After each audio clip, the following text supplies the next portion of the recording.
전북특별자치도 출범을 코앞에 두고 제주도의 사례를 통해 특별자치도의 명과 암을 들여다보고 있습니다.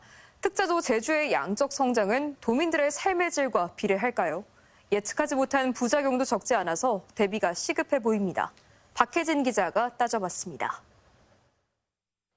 제주특별자치도는 애초 국제 자유도시를 꿈꿔왔습니다. 지난 18년 동안 인구 증가와 지역 내 총생산 증가 등 눈에 띄는 성장을 이뤄냈는데요. 그렇다면 이러한 성공적인 지표가 만들어지는 동안 과연 도민들의 삶은 어떻게 변화됐을까요? 비자 없이 제주에 입국할 수 있고 최대 30일을 체류할 수 있는 제주의 무사증 제도. 제주는 이 제도를 통해 목표했던 관광산업 개발과 일자리, 인구 증가를 이뤄냈습니다.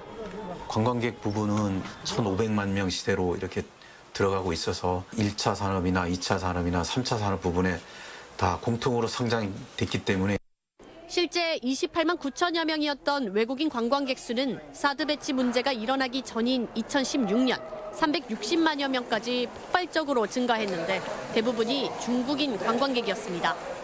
이처럼 제주 시내 한 중심에 중국인 거리가 따로 만들어졌습니다. 이 근처에 호텔과 아파트, 상가가 잇따라 들어서면서 중국인 중심의 인프라가 조성된 겁니다.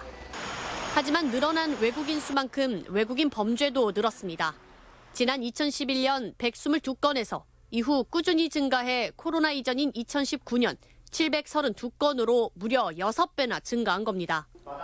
2018년 무사증 제도를 이용해 560여 명의 예멘 난민이 몰려들어 사회가 혼란했고 2022년에도 관광 온 태국인 50여 명이 무더기로 도망가는 등 무사증을 악용하는 사례가 속출했습니다.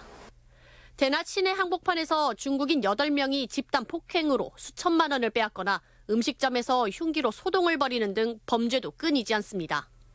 결국 살인과 강간 등 강력 범죄율 전국 1위를 차지하는 불명예까지 얻은 제주.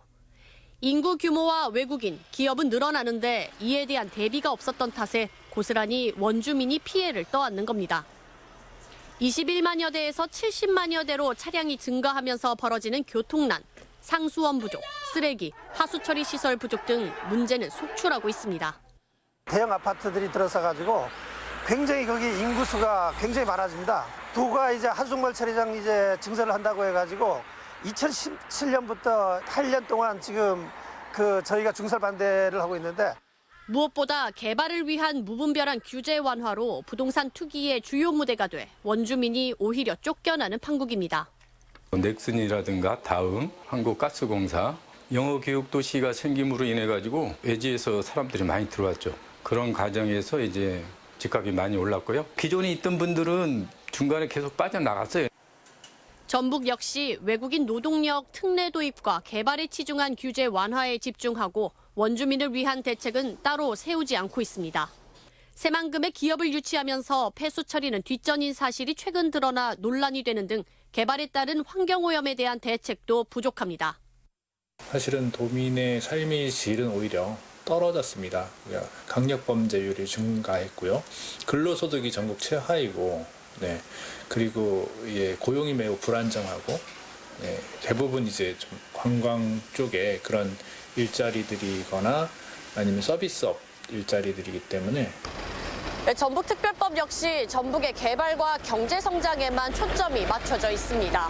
도민들의 실질적인 삶의 질을 높일 수 있는 도민 밀착형 조례와 특례가 부족한 상황입니다. 앞으로 특별법 시행까지 1년, 아직 도민들의 목소리를 들을 시간은 남았습니다. MBC 뉴스 박혜진입니다.